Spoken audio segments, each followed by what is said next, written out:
Mesdames, Messieurs, peuple congolais, chers membres de la diaspora, chers membres de la résistance et chers patriotes, individuellement et collectivement, du nord au sud, de l'est à l'ouest et au centre, tant au niveau citoyen qu'intellectuel, politique, militaire, religieux et ou spirituel, je vous informe pour certains, ou je vous rappelle pour d'autres, qu'être citoyen, c'est d'un côté d'agir toujours en permanence.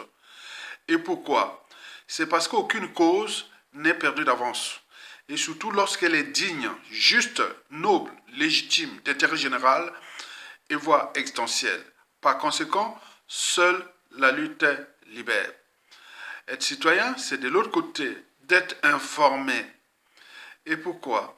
C'est parce que l'ignorance est la pire des souffrances. Par contre, le savoir, les connaissances, la transmission, le courage, l'intérêt général et les solidarités vous libèrent. Pour info, nous sommes à 2 pas de Denis Sassou Nguesso, candidat ou non à sa prochaine élection présidentielle de mars 2026. Ou plutôt, Denis Sassou Nguesso, candidat ou non au prochain coup d'État électoral de mars 2026. Sauf si nous, peuple congolais, civils et militaires, prenons notre responsabilité des citoyens et ou de peuple à travers les 3 vertus des citoyens et ou de peuple. Parmi ces 3 vertus des citoyens et ou de peuple libre ou souverain, il y a la désobéissance ou l'opération ville morte. Il y a la révolte. Et enfin, le coup d'État. Ça, ce sont des classiques de peuple. La désobéissance pour arracher notre liberté des citoyens et ou de peuple. La résistance, par exemple, c'est pour défendre notre dignité des citoyens et ou de peuple. Mais lorsque la désobéissance et la résistance ne se faisaient plus, il faut passer à la 3e vertu, c'est-à-dire la révolte, qu'elle soit civile, c'est-à-dire l'insurrection, et ou militaire, coup d'État militaire salutaire, qui, pour nous, peuple congolais, peine perdue depuis 2015 à nos jours. Quoique, rien n'est perdu d'avance. Et c'est pour cela que nous vous invitons à suivre l'exemple ou les exemples des révoltes et ou des coups d'État qui se sont passés sur l'ensemble du continent au cours de ces 10 dernières années seulement. Nous avions tous liké, partagé, commenté les révoltes et les coups d'État qui sont passés sur l'ensemble du continent et même ailleurs dans le monde. Souvenez-vous de ce qui s'est passé au Sri Lanka en 2022, au Népal en 2025 et Madagascar, etc. Mais pourquoi chez nous ça bouge pas, ça patine? Non, ne soyons pas le peuple des Ketiplan. On est là pour commenter et partager et tout ce qui se passe ailleurs et chez nous on est inerte, impuissant. Non, ne soyez pas dans la lassitude ni dans la résignation. Parce que le peuple, seule la lutte libère. C'est pour cela que je dis, être citoyen, c'est d'agir en permanence. Pourquoi? Parce qu'aucune cause n'est perdue d'avance. Et surtout lorsqu'elle est digne, juste, noble, légitime et voire d'intérêt général. Par conséquent, seule la lutte libère. Parce que sans lutte, il n'y a pas de liberté ni de la dignité rendue à l'individu et encore moins à un peuple. Sans lutte, il n'y a pas de justice rendue à l'individu et encore moins à un peuple. Sans lutte, il n'y a pas de respect du but même de la condition humaine, sociale et existentielle. Sans lutte, il n'y a pas de paix ni de progrès. La vie est un combat et beaucoup de peuples nous ont montré la voie.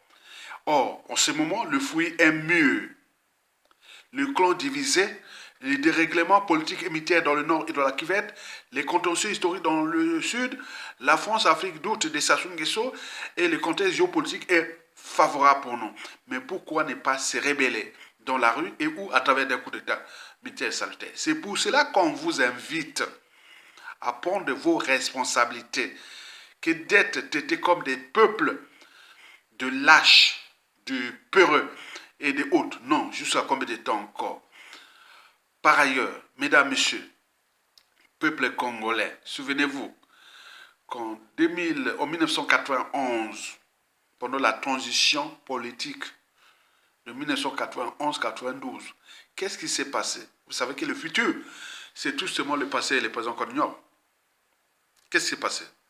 C'est que après 12 ans de pouvoir de Sassou Nguesso, de 1979 à 1992, souvenez-vous, quand il arrivait au pouvoir, les comptes de l'État étaient à l'équilibre, les gens mangeaient à leur faim, ils venaient étudier chez nous, et se soigner chez nous, on n'avait pas de FMI, on n'avait pas ça. Mais dès qu'il arrive, il nous apporte le FMI, les dettes, etc. Mais paradoxalement, le Congolais est ingrat. Au moment où le Premier ministre André Milongo, paix à son âme, tentait à remettre le Congo sur les rails, c'est-à-dire en restaurant l'autorité de l'État, en cherchant à assainir le climat des affaires et du business, etc., les Congolais sortaient Mbonge Bima, Mbonge Bima. Et les militaires réclamaient l'augmentation des salaires. Vous imaginez, ce fut vraiment ingrat. Ce fut vraiment ingrat. Quelqu'un qui vient à peine même pas quelques mois, vous parlez déjà de gouvernement en Djala. Mais ce n'est pas possible. Ça s'est étendu jusqu'au pouvoir du professeur Pascal Lissouba. Même il devait moyer, il a parlé qu'ils ont mis les cobras, les peuples pour saboter le régime. Et majoritairement étaient des nordistes. Vous imaginez, la suite à la connaît. Mais là, après le coup d'État de 1997 jusqu'à nos jours, Sassou a plus que fracassé ce pays. Ce pays est parti des pays en voie de développement à un pays au quart monde, puis entrer dans le processus de carmonisation, de somalisation et ou d'haïtisation. Il n'y a plus d'État, l'État n'est plus légiféré ni réglementé. Où règne le non-droit, le déshumanisme et la décivilisation. Mais là, vous imaginez, avec les arriérés de dette sociale qui ça va laisser, c'est énorme. C'est 10 puissance 10 de ce qu'il avait laissé en 1991. Là, c'est fini. Donc, il y a des pensions, retraites, des bourses des étudiants, des salaires de fonctionnaires qui ont des arriérés des années. C'est du travail obligatoire. Mais là, au lieu de prendre votre responsabilité de peuple et se dire de cette fois-ci, stop, on se met dans la rue, où on commet des actes de sabotage, de fracassage, on ne va pas travailler, on n'est pas dans le travail obligatoire. Et vous restez là tranquillement. D'ici peu, Sassou peut tomber parce qu'il y aura peut-être une force extérieure, peut-être il y aura des gens, une minorité qui vont se mettre, prendre les responsabilités, et vous allez sortir comme ça, demander les arriérés des salaires, pensions, retraite de Sassou Nguesso, qui date des années. Non. Demandez à lui de payer ça maintenant. Donc, en désobéissant, c'est-à-dire il n'y a plus d'activité au Congo, opération ville morte. Aujourd'hui, vous continuez à aller travailler comme des moutons alors que vous n'êtes pas payé. Et ça va tomber d'ici peu. Et vous allez sortir comme des moutons et venir demander Mbonge Bima. Mais attention, je vous l'ai dit, on vous l'a répété plusieurs fois, que personne ne viendra payer les dettes de Sassou Nguesso, les dettes sociales de Sassou Nguesso.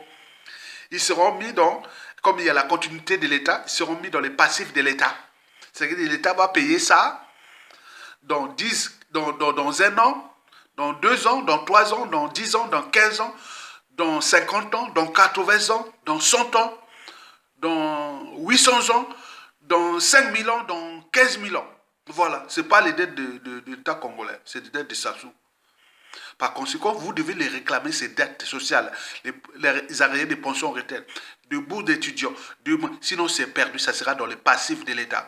Et si demain, ça se tombe dans une transition politique et autre, ce seront les consignes qui seront données. On viendra prendre les syndicats là, on va les fouetter. Vous n'avez pas pris les responsabilités au moment où ça se était là. alors que le pétrole coule à flot.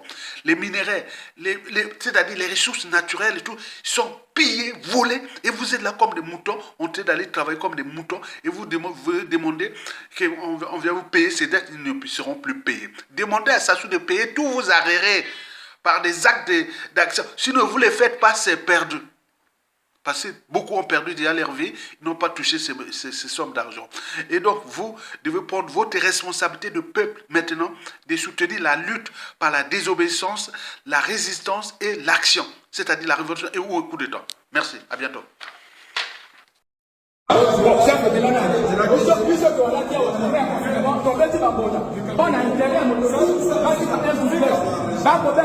bon. Ah là, bima, bima là. Voilà. Voilà. Tout à la désordre là. Voilà, donc filmer. Voilà, c'est dit que ma job sont bien bateau. Voilà. Et aussi voilà.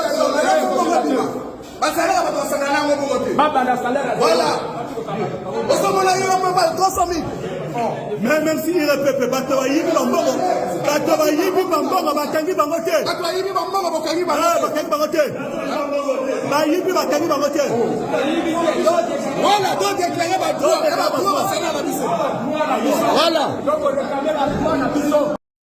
Chers compatriotes, regardez très attentivement cette photo. Oui, ce sont les agents de la DGSP. C'est-à-dire ces gamins que vous venez de voir là, les bambins que vous voyez, ces petits enfants-là, c'est eux qui sont en train d'exécuter les Congolais, en train de casser les maisons des gens. Donc, vous comprenez que ces jeunes ne savent ni la Constitution, moins encore l'histoire du pays ou les crimes que Sassou et ses enfants sont en train de commettre ou que Sassou a commis depuis 1977. Donc, eux-mêmes, on leur donne que des petites primes pour aller exécuter des crimes. Un jeune innocent qui ne sait même pas ce qu'il va faire de sa vie, vous lui donnez une arme d'assaut pour aller tuer les autres. Lui-même, il ne sait même pas ce qu'il fait. Donc, vous comprenez pourquoi la DGSP était tout le temps cagoulée. Mais Sassou, est-ce ça l'avenir? Et c'est comme ça qu'on construit l'avenir d'un pays? Et tant que nous, les jeunes du Congo-Brazzaville, nous n'avons pas besoin de ça. Tout le monde n'est pas né pour être militaire. Mototo babota était pour Kazalambila. Auquel genre amboka. Pour nous, nous avons liberté. Nous ne sommes pas emprisonnés. Pourquoi voulez-vous nous emprisonner? Pour les gens jeunes Congolais, toi, l'amkakatonga que Lukaka vina ndengenae, pena makashinae. Pourquoi vous le faites? Bolanda bato na opération ba tramadol, banini. Banani bakotaka ba tramadol na katamboka oyo. Na kata le Congo oyo, banani bakotaka ba tramadol. Et pourtant, les militaires passent par là dans les frontières. Comment se fait-il que Biloko ane kotaka na katamboka oyo? Bino boza wana boza assister pe ezokota. Et vous voulez accuser des jeunes. Des jeunes ont fait quoi? Bakwa pwana isa banana bino ya basi ya bambila ya banani. C'est vous qui vous enrichissez. Ceux qui la jeunesse est basée dans la drogue parce qu'il n'y a pas le boulot, il n'y a pas le travail. Qu'est-ce que vous ne comprenez pas? La compagnie toi minene wana to bando yo katang to uta bana mike to koli to moni angoti. La société toi le Congo ekufa. Dernier quoi petit kala na mboko izaka l'armée. Même les enseignants, au tchaka bango na coin batu masape sa éducation. Même les docteurs, tchaka bango na coin. Batu bazo big sa population. Pourquoi vous le faites? Parce que bino boyebi ki la jeunesse à le Congo na moto ezana bango. Sobo chiki bango bazo ko comprendre que bozo kosaka bango. Soki ba se soulever te, banani ba ko se soulever na place nango. Eza guerre bato to ba kufaka na guerre te, misusu ba ko kufa misusu ba ko chikala. Pourquoi vous le faites? Ko boma bato to boyite, bomi moto bo jika bo memi na la mort. Mais bozo boma moto, di bosa lopango na bango, elle va frère ne baza, ba cousin ne baza. Eza quel moral bozo pesa bango? Pour vous, vous pensez que vous les intimidez? Mo fond de bozo pesa bango comme méchant, et là que zo zanga bango ni lobby, basimba mondoki. Et là que zo zanga bango ni force, ni appui. Pourquoi vous le faites? Vous le faites pourquoi? Beaucoup font la base employée. Bana bino ba yiba ba milliards, bazo sala ni nango. bana bino bayiba bambongo ebela bazo vivre à l'aise na poto bazo sala nina bana bino baza ba yanki bana bino boyebi te ba jura lo boa c'est des yanki pona ni bosimba bango te bolanda ka bana ba pauvre pouvoir na bino makila tout manifester te na bas élections moto na choix na congolais to aza libre congolais to aza na ba droit na bochiki ba droit na biso api les droits humains bochiki yango api bino CPE kolanda bino CPE kolanda bino. Il y a des gens, ils passent leur temps à faire du mal. Ils ne savent pas que la roue tourne. Oui, tout se paye. Donc, vous, les personnes qui continuent à faire du mal aux autres, vous croyez que vous êtes les King Kong? Non. Vous passez le temps à faire du mal aux bonnes personnes. Sachez que Dieu existe. Dieu est juste. Vous voyez, non, sur cette terre, vous commettez des injustices. Mais tous ceux qui commettent des injustices, tôt ou tard, payent. Soit ils payeront tôt ou tard. Oui, rien ne reste impuni. Donc les personnes qui font du mal, sans être punies, et qui s'amusent avec les vies des autres, qui brisent les gens, et qui s'amusent des plus faibles. Croyez-moi, Allah, au nom de Dieu, votre sentence sera terrible. Je vous dis, hein, ça sera terrible. Pourquoi? Écoute très bien cet endroit. Personne ne vous détruira. Vous vous détruirez vous-même. Comprenez? Voilà. Aujourd'hui, les collaborateurs de M. Denis Sassou Nguesso, qui sont de cette partie du pool. Aujourd'hui, il y a Mme Adélaïde Mundele Ngolo. Aujourd'hui, je ne sais pas, Mungani. Elle est députée de Mindouli. Elle se tait.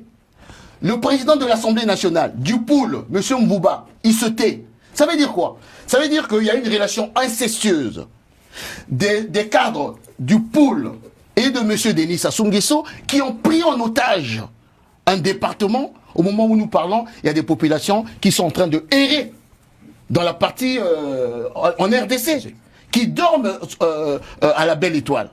Et on risque de reproduire encore des violences. Mais l'otage, c'est qui? L'otage, ce sont des populations. Mais revenons à Toumi. On me dit, ah non, c'est un terroriste, c'est un rebelle. Mais mes amis, soyons sérieux. À peine 2 mois, lorsqu'on a élagué un certain nombre de partis politiques, on a dit à des partis politiques qui ne seront pas reconnus parce qu'il fallait respecter les critères. Vous savez que le parti de M. Toumi a été reconnu? Si respecte les critères. C'est logique. Je vous pose la question de savoir. Mais bien sûr. Laissez-moi continuer. Mais la loi. Laissez-moi continuer. Est-ce un parti terroriste ou pas? Attendez, permettez-moi. Non, laisse terminer, vous avez la parole après. Allez-y, Guy Mafimba, allez-y. Parce que quand je dis cela, c'est pour dire quoi? Donc un terroriste reconnu par l'État, un rebelle reconnu par l'État, et on lui donne quand même la carte, on légalise son parti politique. Qui est fou? Qui est idiot? Qui est imbécile? Qui est cynique? C'est le régime ou c'est moi, Guy Mafimba? Deuxième chose, le même Toumi, depuis 28 ans, je dis bien 28 ans, hein, il n'a jamais quitté le pool ni la Bwenza. Il n'a jamais mis pied ailleurs. Or, l'un des critères pour avoir un parti politique reconnu par l'État, il faut avoir des représentations partout sur le territoire national. Il n'en a pas. Mieux, lorsqu'il a fait sa dernière sortie, M. Toumi est parti où? Il est parti à la Bwenza, reçu par le préfet, il a fait ses meetings érotiques. Bref, ces anathèmes de terroristes et de comment vous appelez ça, de rebelles ne tiennent pas la route. Mais en réalité, c'est quoi? Il a dit, c'est un jeu de dupes. Jeu de dupes, c'est de quoi? C'est lequel? C'est-à-dire, c'est un duo, monsieur Sassou d'un côté, monsieur Toumi de l'autre. La différence entre les humains et les animaux, c'est que les animaux ne laissent jamais un idiot diriger la meute. Et c'est peut-être la plus grande honte de notre espèce. Nous sommes la seule forme de vie capable de remettre le commandement au pire d'entre nous. Le plus bruyant, le plus arrogant, le plus vide. Aucun loup ne suivrait un chef faible. Aucun lion ne suivrait un lâche. Mais les humains, eux, applaudissent, déifient et défendent ce qui devrait être ignoré. Le problème, c'est que lorsque l'intelligence se tait, la stupidité prend le trône, et elle règne avec conviction.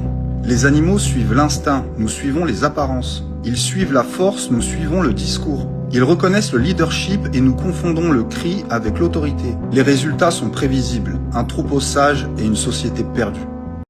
Est-ce qu'il suffit de ne plus obéir pour être libre ? C'est la question que se pose Étienne de la Boétie dans le discours sur la servitude volontaire. Si tu ne connais pas ce texte, il a été écrit par un jeune homme de 18 ans en 1548. Et pourtant, il est toujours d'actualité parce qu'il questionne les mécanismes de la soumission et la légitimité du pouvoir. Je t'explique l'idée principale en 2-3 minutes. Dès la première page, la Boétie expose son projet. Je voudrais seulement comprendre comment il se peut que tant d'hommes, tant de nations, supportent quelquefois un tyran seul qui n'a de puissance que celle qu'il lui donne. Là déjà, il y a deux choses. Les hommes se disent contraints d'obéir à l'autorité, mais ils pourraient numériquement la renverser. Donc ce n'est pas comme ça que fonctionne le pouvoir. Un tyran n'a de puissance que celle qu'on lui donne. Donc dès le départ, c'est une clarification importante. La domination n'est pas quelque chose que l'on subit passivement, sinon il suffirait de la contester. La domination, c'est quelque chose qu'on participe activement à produire. C'est la servitude volontaire. Le sujet participe à la domination qu'il subit. Reste à savoir pourquoi. Pourquoi est-ce que l'on préfère se soumettre plutôt que d'assumer notre liberté ? Étienne de la Boétie donne 3 explications. La première raison de la servitude volontaire, c'est l'habitude. Par la tromperie ou la violence d'un tyran, mais aussi la lâcheté et la médiocrité de certaines personnes, la tyrannie s'installe. Mais ensuite, c'est l'habitude d'obéir qui fait que la tyrannie reste. Ceux qui vivent depuis longtemps ou naissent dans une tyrannie ne savent plus ce qu'est la liberté, donc ils ne peuvent plus la désirer. N'ayant pas même vu l'ombre de la liberté et n'en ayant pas entendu parler, ils ne ressentent pas le malheur d'être esclaves. La deuxième raison qui fait que l'on accepte la tyrannie, c'est que le tyran distrait le peuple et le rend bête. La Boétie écrit « Tous ces peuples se laissent promptement allécher à la servitude pour la moindre douceur qu'on leur fait goûter. Les jeux, les farces, les spectacles et autres drogues de cette espèce étaient pour les peuples anciens les appâts de la servitude, le prix de leur liberté ravie, les outils de la tyrannie. » Ça me semble terriblement d'actualité. Et la troisième raison pour laquelle on se laisse soumettre, c'est que les tyrans usent d'artifices pour paraître plus intelligents, plus importants et donc plus légitimes à avoir le pouvoir. Et ça aussi, c'est très d'actualité. Donc Étienne de la Boétie ne nous accuse pas de nous laisser tyranniser et de ne pas vouloir être libres, non. Il nous invite plutôt à prendre conscience de la vraie nature du pouvoir pour s'en débarrasser. Parce qu'aucune tyrannie ne peut durer sans qu'à un moment ou un autre, on y participe. Non seulement en obéissant, mais aussi en faisant obéir les autres, en participant alors soi-même à la tyrannie. Et la fin du texte insiste beaucoup là-dessus. Pour Étienne de la Boétie, il existe des relais, des serviteurs du pouvoir qui l'aident parce que le pouvoir leur profite. Parce qu'ils préfèrent leurs petits intérêts personnels que l'émancipation collective. Mais alors qui sont ces serviteurs de la tyrannie ? Alors certains le sont plus que d'autres, mais on l'est tous un peu parfois en réalité. Toutes les fois où on défend nos intérêts aux dépens des autres, où on ne respecte pas leur liberté, où on donne des ordres, toutes ces fois, on entretient une tyrannie dont on est aussi la victime. Et c'est pas vraiment notre faute, car on est tellement habitué à la tyrannie qu'on finit par y participer. Mais il faut s'interroger, je me plains de l'injustice, mais quand est-ce que moi aussi j'y participe ? Il y a donc une responsabilité collective, non pas de combattre la tyrannie, mais juste d'arrêter de la soutenir en refusant d'obéir et de faire obéir. Finalement, Étienne de la Boétie propose un programme moins ambitieux, mais très enthousiasmant contre la tyrannie. Ne pas cautionner la tyrannie et encore moins y participer. Et retrouver le désir de la liberté, notamment en s'éduquant. D'ailleurs, à la toute fin du texte, Étienne de la Boétie écrit « Apprenons donc, apprenons à bien faire, levons les yeux vers le ciel pour notre bonheur ou pour l'amour de la vertu. » Comme d'habitude, le texte est dispo en PDF sur mon profil TikTok, donc pensez à vous abonner et surtout à repartager la vidéo, c'est super important. Et puis dites-moi en commentaire, d'après vous,